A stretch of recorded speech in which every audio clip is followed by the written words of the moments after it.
नमस्कार श्रोतेहो, मी अर्चना रवींद्र शिर्के माऊली कथाकथनमध्ये तुमचे पुन्हा एकदा स्वागत करते. आपण ऐकत आहोत जुईली. लेखक मधु मंगेश कर्णिक. लांछित चंद्रमाचे प्रयोग एकामागून एक हाऊसफुल होत होते. जुईलीसाठीच केवळ नाटक पाहायला येणारा प्रेक्षक वर्ग मोठा होता. एव्हाना तिचे नाव रंगभूमीवर स्थिर झाले होते. रसिकांनी, समीक्षकांनी आणि नाट्यक्षेत्रातील मंडळींनी तिला निर्विवादपणे नायिका म्हणून स्वीकारले होते. उत्तरोत्तर तिच्या कामात वाढता आत्मविश्वास आणि सफाई येऊ लागली होती. लांछित चंद्रमाचे जुईलीच्या कामासह 100 प्रयोग होताच गिरीशने आपली भूमिका दुसऱ्या एका नटाला दिली आणि तो नव्या नाटकाच्या तयारीला लागला. एका प्रथितयश नाटककाराचे कोरे करकरीत नवे नाटक त्याने मिळवले होते. नाटक नायिका प्रधान होते आणि जुईली त्यातील नायिकेच्या भूमिकेचे सोने करू शकली असती. गिरीशने धंद्यातले आडाखे बिनचूक बांधले होते आणि त्यानुसार त्याची आखणी चालू झाली होती. जुईलीबद्दल आता त्याला खात्री वाटू लागली होती. रोहिणीसारखे तिच्या मागे कसलेही कौटुंबिक पाश नव्हते. भालबरोबरच तिचे राहणे निरर्थकच होते. गिरीशने तिचा जवळजवळ सारा पूर्व इतिहास आपल्या सूत्रांमार्फत माहीत करून घेतला होता. ही एक पैसे देणारी खाणच आपल्या पायांनी आपल्या घरी चालून आल्यासारखे त्याला वाटत होते. रोहिणीच्या नवऱ्याची, तिच्या मुलाची कटकट तिच्या मागे अद्याप त्याला भेडसावीत होती. राजू अलीकडं बिथरल्यासारखा वागत होता. रोहिणीच्या मृत्यूनंतर तो गिरीशचं घर सोडून गोरेगावला आपल्या बापाकडे राहायला गेला होता. वेळी अवेळी तो आणि त्याचा बाप गिरीशकडे येऊन पैशासाठी खनपटीला बसत. जुईलीच्या बाबतीत असली काहीच भानगड नव्हती. भालबरोबर लग्नच झाले नव्हते. तिला होऊ घातलेल्या मुलापासूनही तिची मुक्तता झाली होती. आता तिला कायमची आपली अंकित केले म्हणजे. गिरीश पद्धतशीर पावले टाकीत होता. जुईलीला त्याने आपल्या घरात आणि नाटक कंपनीतही संपूर्ण स्वातंत्र्य दिलं होतं. ती कंपनीमध्ये आपली पार्टनर आहे असेच तो भासवीत होता. जुईलीलाही त्याने तसाच भास होऊ दिला होता. जुईलीला तो त्याच इतमामाने वागवीत होता. घरच्या स्वामिनीला प्रत्येक बाबतीत विचारावे तसा तो जुईलीचा सल्ला घेत होता.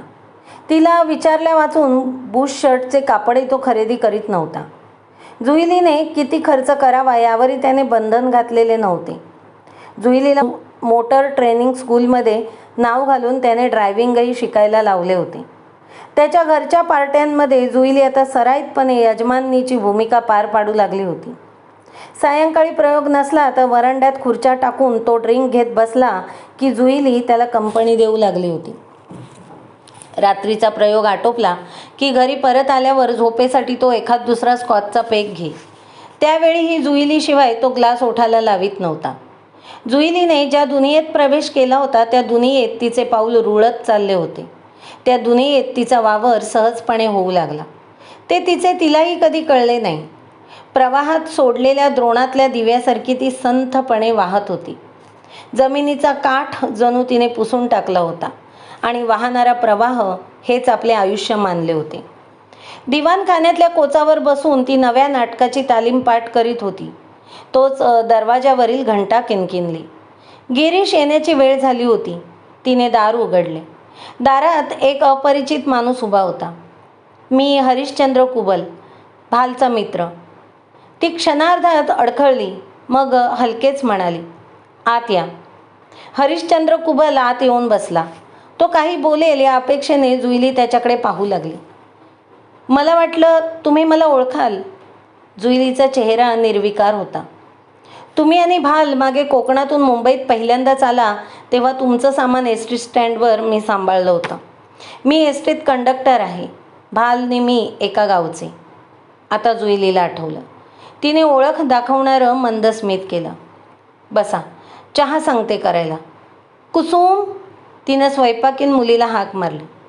चहा नको, मी आलो तो भालबद्दल तुम्हाला सांगावं म्हणून. तेवढं झालं की मी निघालो. मला चहा नको. हरिश्चंद्र कुबल कोकणी माणसाच्या रोखठोकपणे बोलत होता. त्याच्या बोलण्यातला कोरडेपणा जुईलीला जाणवल्या वाचून राहिला नाही. तोच कुसुम आतून बाहेर आली. चहा आण, पाहुणे आलेत आणि चहा थोडा अधिक टाक, साहेब पण येतील आता. कुसुमात आत जाताच हरिश्चंद्र बोलू लागला. तुम्ही आम्हाला कसं ओळखणार म्हणा. तुम्ही भालबरोबर मुंबईत पाऊल टाकलं तेव्हाची गोष्ट वेगळी होती. त्याला आता 2-3 वर्ष झाली असतील. तुम्ही आता मोठ्या झालात. आम्ही आपले एस टीवाले भालचे मित्र. तो भालबद्दल काहीच बोलत नव्हता. तो कशासाठी आला होता? जुईलीच्या तोंडून शब्द बाहेर फुटत नव्हता आणि प्रश्नामागून प्रश्न तिच्या मनात गर्दी करू लागले होते. भाल मध्यंतरी खूप सीख होता. तिच्या चेहऱ्यावरील प्रतिक्रिया आजमावीत तो बोलत होता. त्याला TB झाला होता. शिवडीला होता. वर्ष होत आलं. आम्ही दोस्तदारांनी काय थोडीफार मदत केली. आता बरा झाला आहे. उद्या गावी पाठवतोय त्याला आम्ही. इथं मुंबईत त्याला ठेवण्यात अर्थ नाही. कुसुमने आतून चहा आणला. टिपॉयवर ट्रेमधून चहाचा कप आणि बिस्किटे ठेवून ती गेली. चहा घ्या. चहा घेण्यासाठी मी आलेला नाही. तुम्ही ज्याच्याबरोबर मुंबईत आला त्याची हालत काय आहे ती तुमच्या कानावर घालावी आणि तुमचा काय विचार आहे ते विचारावं एवढ्यासाठी मी आलो. जुईली शांतपणे ऐकत होती. ती एकही शब्द बोलत नव्हती. एवढ्या दिवसात तुम्ही त्याची अवाक्षरानंही चौकशी केली नाही. चहा घ्या ना.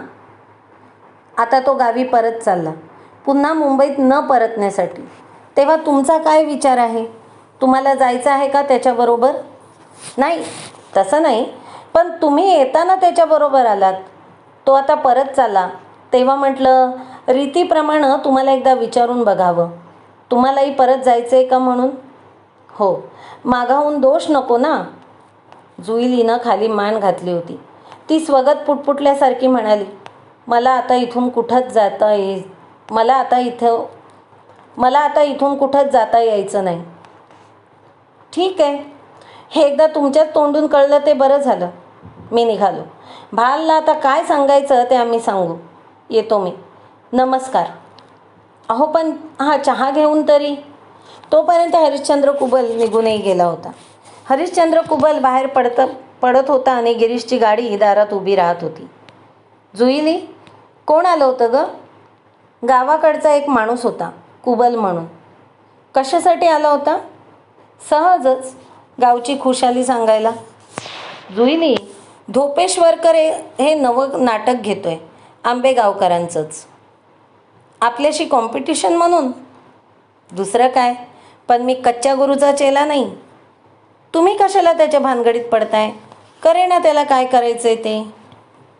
जुईली, हा धोपेश्वरकर माझा जन्माचा शत्रू आहे. मी करीन त्यात विघ्न आणण्यात त्याची हयात गेली. मी वकील, नाट्यक्षेत्रात हिरिरीने उतरलो. का तर या क्षेत्रात सुशिक्षित सुसंस्कृत माणसं यावीत, व्यवसायाला शिस्त लागावी. तर या साल्यांच्या पोटात गोळा उठला. लागले सगळे एक होऊन माझी कोंडी करायला. अगं तुला माहीत नाही मी काय काय त्रास सहन केला या लोकांचा. मी नवं नाटक जाहीर केलं की यांनी तारखा अडवायच्या, माझे आर्टिस्ट फोडायचे, मला चांगलं स्क्रिप्ट मिळू द्यायचं नाही, माझी जाहिरात सॅबोटेज करायची आणि हा धोप्या त्यात पुढारी. पण आता तर सगळं नीट चाललंय ना. जुईली, तू कोणत्या नक्षत्रावर मला भेटलीस देवालाच ठाऊक, पण तुझी माझी गाठ पडली ने सारं चित्र बदललं. लांछित चंद्रमानं उत्पन्नाचं रेकॉर्ड मोडलं. आता तारखा मी म्हणेन त्या मिळतात. जे आंबेगावकर मला स्क्रिप्टसाठी जवळ करीत नव्हते त्यांचे फोन येतात. नवं स्क्रिप्ट तयार आहे, केव्हा येता म्हणून. हे सगळं तुझ्यामुळे. गिरीश बोलत होता आणि जुईली पुढे येऊन त्याच्या अंगातला कोट आपल्या हाताने काढीत होती. त्याच्या टायची गाठ सैल करत होती. त्याच्या टिपॉयवर पसरलेल्या पायातील बुटांचे बंद सोडित होती. कुसुमनं किटलीतून चहा आणला. ट्रेमध्ये नक्षीदार भारी कॉकरी, किटलीवर भपकेदार टिकोजी. जुईली स्वतः गिरीशच्या कपात चहा ओतू लागली. हे काय, तुझा गाववाला चहा न पिताच गेला? टिपॉयवरील चहाचा भरलेला कप तसाच असलेला पाहून गिरीशने विचारलं. चहा घेत नाही म्हणाला. कमाल आहे. कोकणचा गाववाला म्हणजे प्रथम चहाची चौकशी करणार. त्याच्या कपात एकच चमचा साखर घालीत तिने विषय बदलला. धोपेश्वरकरांचं नवं नाटक कोणत्या विषयावर आहे? अगं तेच तुला सांगायचं राहिलं. आंबेगावकरांनी ज्या विषयावर नाटक लिहिलंय नेमकं त्याच विषयावर मी सुहास लेलेला सांगितलंय तू नाटक लिहून दे म्हणून. तातडीने गुप्तपणे. आय वॉन्ट टू सॅबोटाज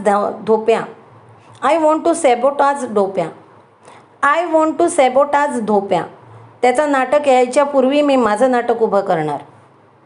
मी आता हातात घेतलंय ते उशाप, त्याचं काय करणार? ते ते तर ठरल्या तारखेला काढायचंच, पण नव्या नाटकाच्या आणि त्याच्या विषयाचा पत्ता लागू द्यायचा नाही कोणाला. धोप्याला वाटणार मी आंबेगावकराच्या स्क्रिप्टमध्ये बिझी आहे, पण लोकांना कळल्याशिवाय थोडंच राहील. ते मलाही माहीत आहे ग, पण धोप्याला झोपवायचं तर थोडी चालबाजीही केलीच पाहिजे. त्याच्या आधी माझं त्याच विषयावर नाटक. मारू दे बोंब साल्याला. तुम्ही हट्टाला पेटला की तुम्हाला दुसरं काही सुचतच नाही. येस, तू पाहिलेला आहेस माझा खाक्या. तुझ्या त्या भालनं माझ्याशी वैर आरंभलं काही कारण नसताना. आज कुठं आहे तो? जुईली गप्प राहिली. मग कुसुमला हाक न मारता स्वतःच चहाचा रिकामा ट्रे घेऊन ती आत गेली. जराशानं ती बाहेर आली तरी गिरीश भालचा विषय बदलायला तयार नव्हता.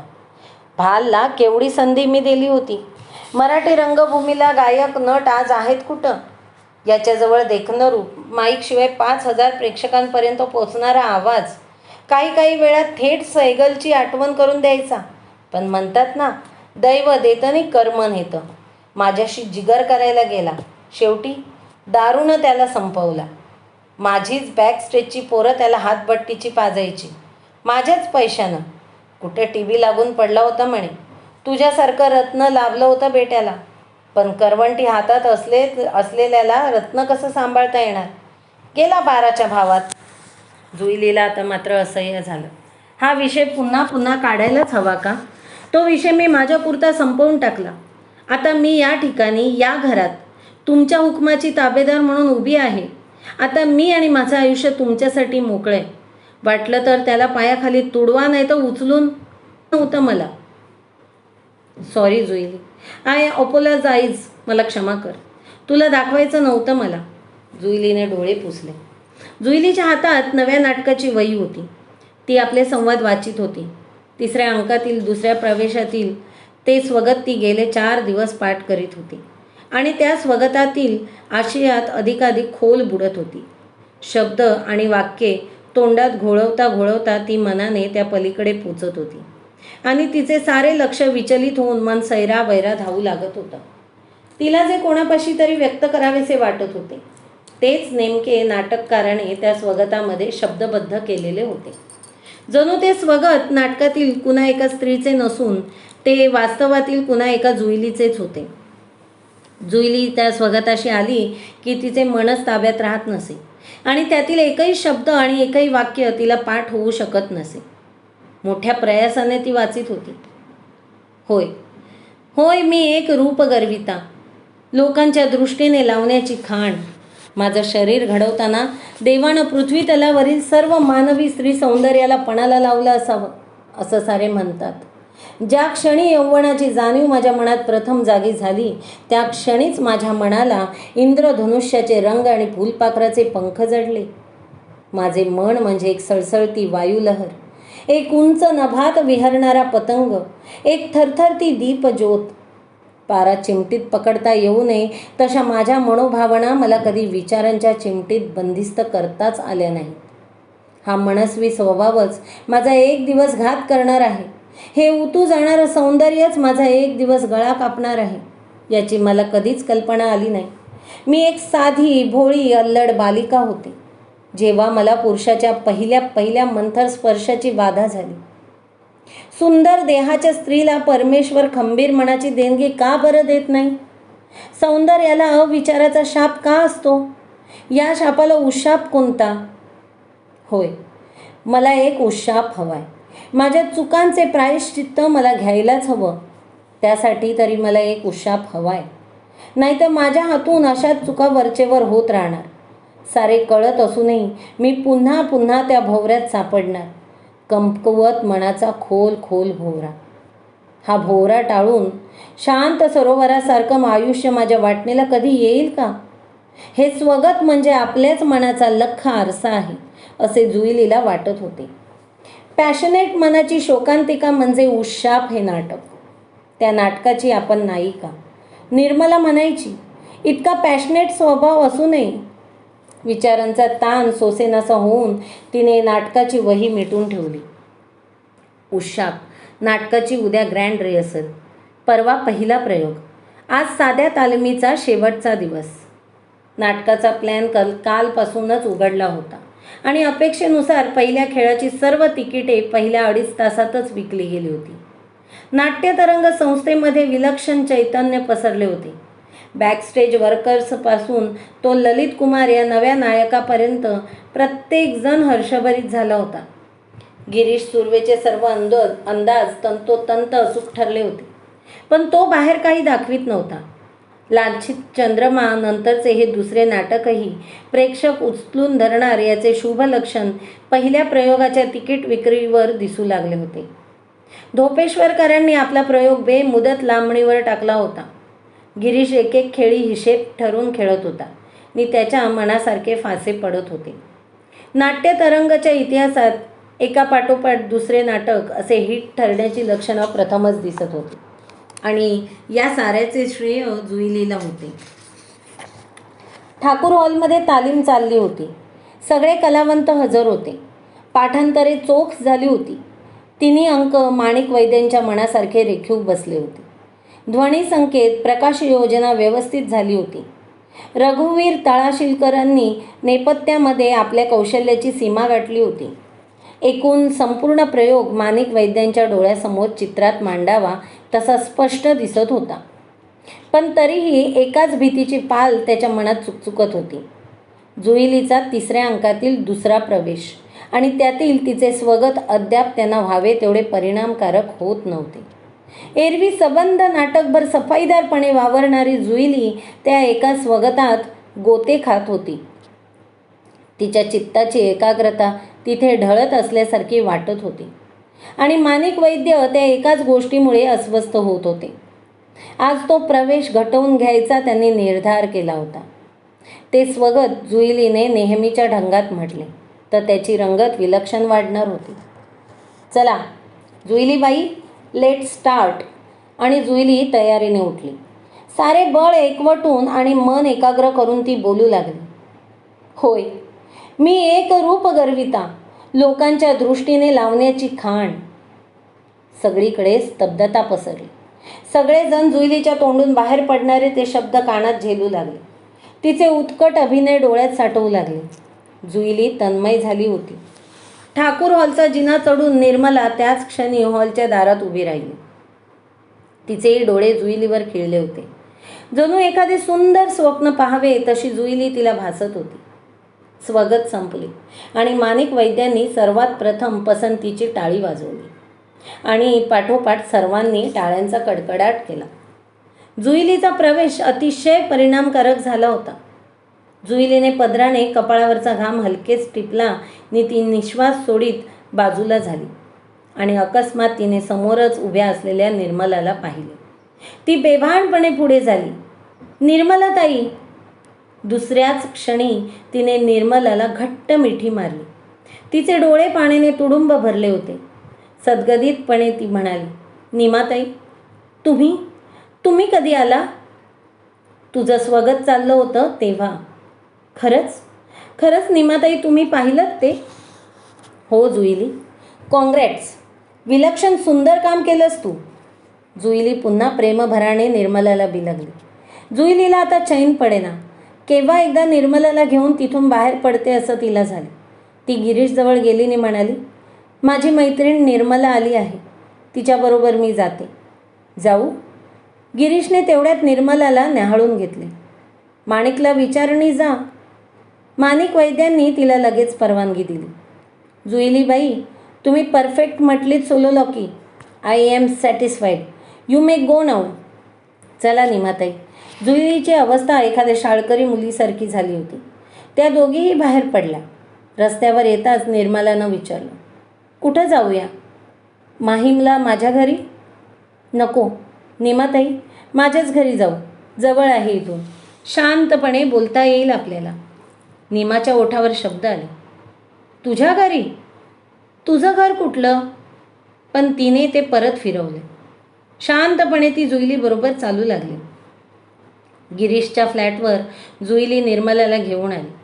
निमाताई, तुम्ही काय घेणार? चहा, कॉफी की सरबत? कुसुम कुसुम आतून आली. निर्मला अद्यापही पाहुणीसारखी सारीकडे पाहत होती. मग ती म्हणाली, मला चहा चालेल. जुईली, साखर घालू नकोस, जुईलीने बजावलं. का ग? मला साखर वर्ज्य नाही.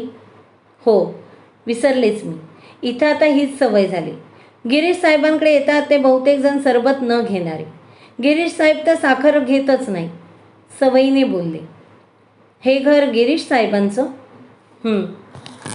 तू इथंच राहतेस?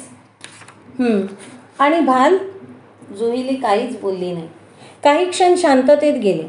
कुसुमने आणलेला चहा जुईलीने गाळून निर्मलाला दिला.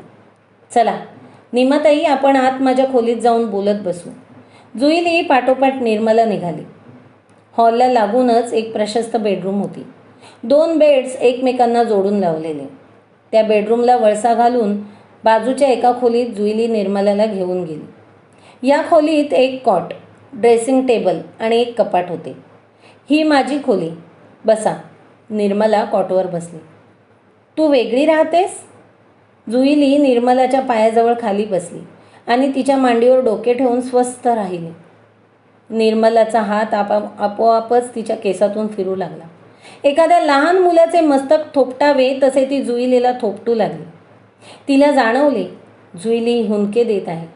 उगी उगी जुईली, रडू नको. मला सारं काही कळलंय. जुईलीला कड अधिकच अनावर झाली. ती जोरजोराने स्फुंदू लागली. जराशाने तिने स्वतःला आवरले. निमाताई, तुम्ही मला क्षमा करा. मी एकामागून एक चुका करीतच आले आहे. सगळं कळत असून न कळल्यागत वागत आहे. कुठं तुम्ही, कुठं मी? खरं तर तुम्हाला भेटण्याची सुद्धा माझी लायकी नाही. असं म्हणू नकोस जुईली. चुका काय सगळ्यांच्याच होतात. त्या सुधारून पुढं गेलं पाहिजे. ते आता शक्यच नाही निमाताई. तुम्ही मगाशी माझं नाटकातलं स्वगत ऐकलंय ना? ते जणू काय माझंच स्वगत आहे. त्यातील प्रत्येक शब्द मला लागू पडतोय. निर्मलाने तिला वर उठवलं. स्वतःजवळ कॉटवर बसवलं. जसं गावी जुईली घरी आली की तिला आपल्या शेजारी झोपाळ्यावर बसवून घ्यायची. जुईली, नाटक खोटं असतं. प्रत्यक्ष जीवन वेगळं असतं. नाही निमाताई, हे नाटक प्रत्यक्ष जीवनापेक्षा सत्य आहे, खरं आहे. माझी सगळी हकीकत तुम्ही ऐकलीत तर म्हणाल नाटकापेक्षा हे अधिक अद्भुत आहे. पण तू अशी का वागलीस? का हे सगळं ओढवून घेतलंस? माझा स्वभाव, दुसरं काय. मला सावरता येत नाही. निमाताई, मुंबईला निघण्यापूर्वी कलेश्वराच्या जत्रेत आपली शेवटची भेट घडली होती. मी म्हणाले होते, माझ्या अशा स्वभावामुळे माझ्या हातून चुका घडल्या तर मला सावरायला माझी निमाताई मुंबईत माझ्याजवळ नसेल. त्यावर तुम्ही म्हणाला होता, शरीरानं नसले तरी मनानं मी तुझ्याजवळच असेन. निमाताई, खरंच तुम्ही माझ्या मनात सतत वावरायच्या, पण मीच तुम्हाला जुमानलं नाही. वादळ आलं आणि मी त्याबरोबर वाहत गेले. भालचं काय झालं? तो आणि तू वेगळे का झाला? भाल सुरुवातीला खूप चांगला वागला. एखाद्या क्षणी मीच उतावीळ व्हायची, अनावर व्हायची. पण भालकडून कधीही वावगं काही घडलं नाही. तो अतिशय जपून वागायचा. लग्न का नाही तुम्ही केलं? त्याच्यावरून तिडत गेलं. मी लग्न करायचा लकडा त्याच्या मागे लावला, पण तो टाळाटाळ करतोय असं मला नंतर वाटायला लागलं. लग्न न करताच तुला दिवस कसे जाऊ दिलेस तू? तो माझा मूर्खपणा. भालला मीच भरीला घातलं. मला आवरताच आले नाही. वाटलं भाल रोहिणीत गुंततोय, त्याला आपल्यापाशी जकडून ठेवायचा हा एकच उपाय आहे. मला वाटतं तू ही सबब शोधून काढली होतीस तुझ्या मनातलं खरं करण्यासाठी. आता वाटतं तुम्ही म्हणतात तसंच असेल. रोहिणी बोलून चालून नटीच होती, पण भालवर मी अधिक विश्वास टाकायला हवा होता. पण दिवस गेल्यावर तरी लग्न का नाही केलं तुम्ही? तोपर्यंत भाल प्यायला लागला होता. बेसुमार प्यायचा. पिऊन आला की माझ्याबरोबर भांडण, माझ्यावर हात उचलणं, लग्नाचा तो विचारच करीत नव्हता. अशा वेळी आपण अधिक जबाबदारीनं वागायचं असतं. तो तर पुरुषच होता. आता विचार केला की पटतं, पण त्या घटकेला मी सुद्धा एक्साईट व्हायची. हा गिरीश कुठं भेटला तुला? भालला सोडलंस नि त्याला धरलंस? यामागे काय घडलंय? भाल प्यायला लागला. त्याचा परिणाम त्याच्या कामावर व्हायला लागला. त्यात रोहिणी कॅन्सरनं आजारी पडली. हिरोईन बदलणं भाग पडलं. गिरीशनं मला गळ घातली. अगदीच गयावया करायला लागला. म्हणाला, तू नाही म्हणालीस तर मला आत्महत्या करावी लागेल. पण तू एकदम होकार कसा दिलास? तू काही मुंबईत नाटकातली हिरोईन बनण्यासाठी आली नव्हतीस. बरोबर आहे निमाते.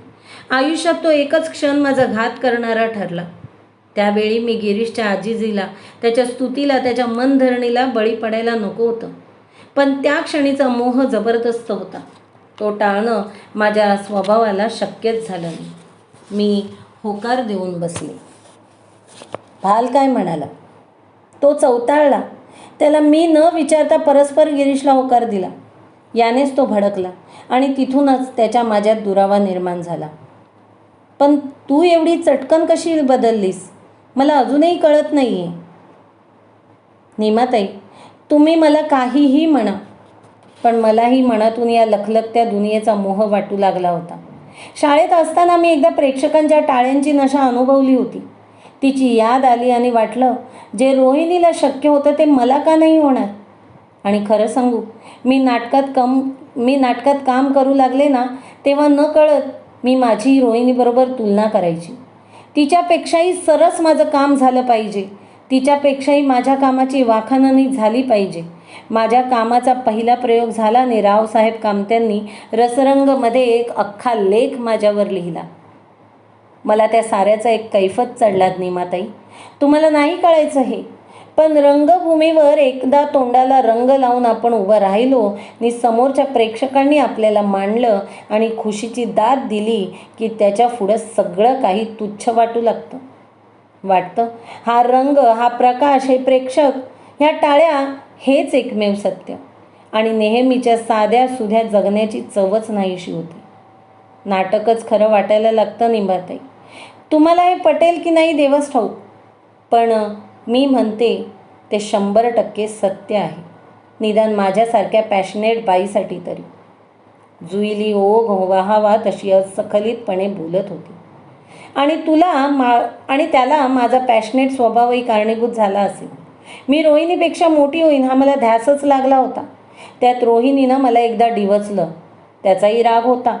ती मला गावंढळ, अडाणी म्हणाली.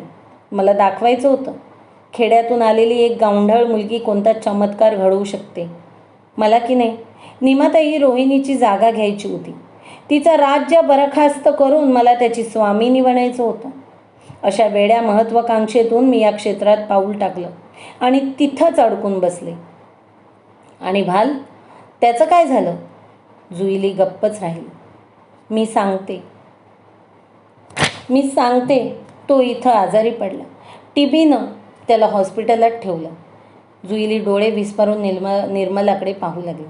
आणि तू त्याची साधी चौकशी पण केली नाहीस, खरं ना? निमाताई, तू तुझ्या कैफात राहिलीस. रोहिणीची जागा तुला घ्यायची होती. पण जुईली, मी विचारते, रोहिणीकडे अशी कोणती जागा होती की जी तुला हवीशी वाटली? गिरीशची ती बोलून चालून एक रखेली होती. तुला ती जागा हवी होती?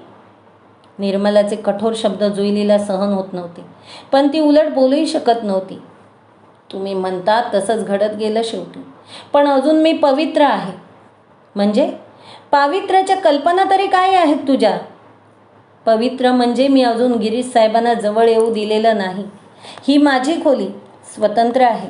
त्यांची बेडरूम पलीकडे आहे. कितीदा त्यांनी प्रयत्न केला. क्षणभर निर्मला स्वस्थ राहिली आणि मग उसळून म्हणाली, समजलं मला तुझं पावित्र्य. असं किती दिवस ते सांभाळणार आहेस?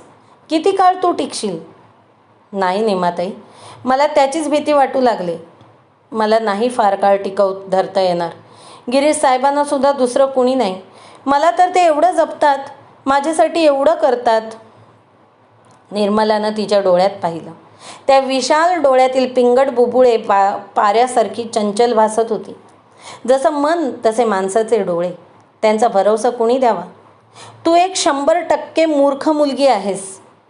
निमाताई, जुईलीचे डोळे अश्रूंनी भरले होते. मी काय करू? मला काहीच कळत नाही आहे. जुईली, आणखी एक विचारा. काय हवं ते विचारा. लपवण्यासारखं आता उरलंच आहे काय? तुमच्यापासून मी लपवणार तरी कस का? तू झोपेच्या गोळ्या घेतल्यास त्या का? मी हॉस्पिटलात आले होते, पण तुला सकाळीच डिस्चार्ज दिला होता. का तू एवढी जीवाला कंटाळलीस? जगण्याचाच कंटाळा आला. तुझ्या मनासारखं सगळं घडून आल्यानंतर तुला जगण्याचा कंटाळा काय यावा? काय मनासारखं घडून आलं? जे जे हातात धरायला गेले ते ते निष्ठत केलं. भाल जशी मी काकुळत केली लग्नासाठी, तशीच गिरीश साहेबांची केली. म्हणाले, आपण असे राहतो त्याला काहीतरी अर्थ येऊ दे. वेड्यासारखी मी तुमच्या मागे ओढत आली. त्याचा काही विचार करा. आपण लग्न करूया. मग साहेबांनी सांगितलं ते ऐकून मला धक्काच बसला.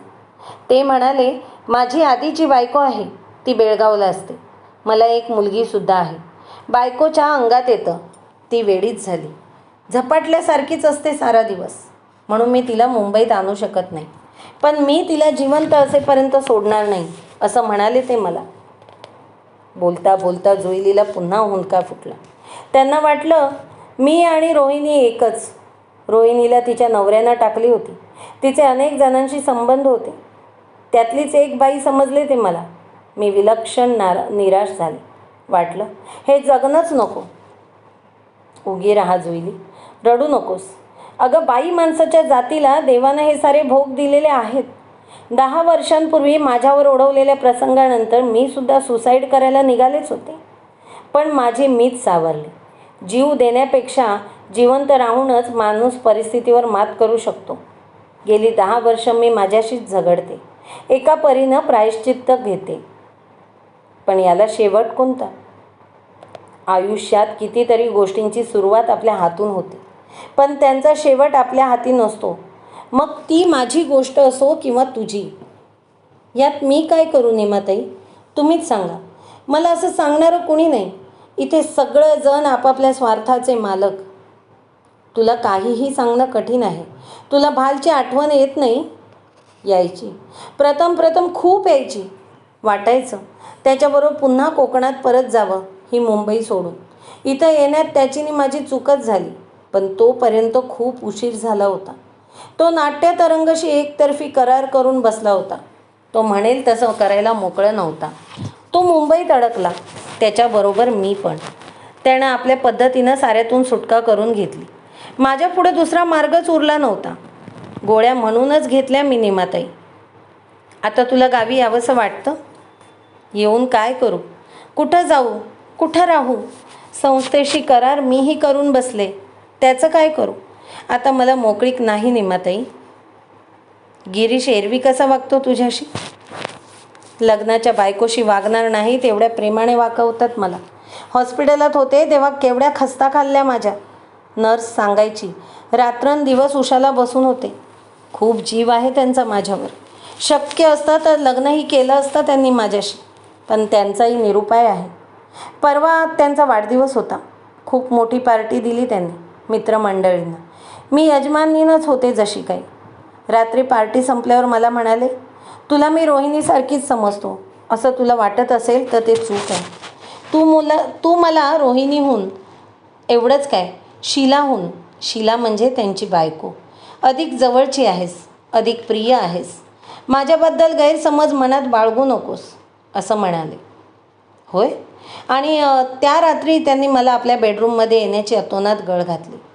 मग मी सुद्धा व्याकुळ झाले होते. क्षणभर माझं पाऊल पुढं पडलंसुद्धा. आणि कशी कुणास ठाऊक मी मागं फिरले. माझ्या खोलीत शिरलेने कडी लावून घेतली. रात्रभर तळमळत होते. निर्मलाने दीर्घ उसासा टाकला. तिला खूप शीनं आल्यासारखं वाटू लागलं.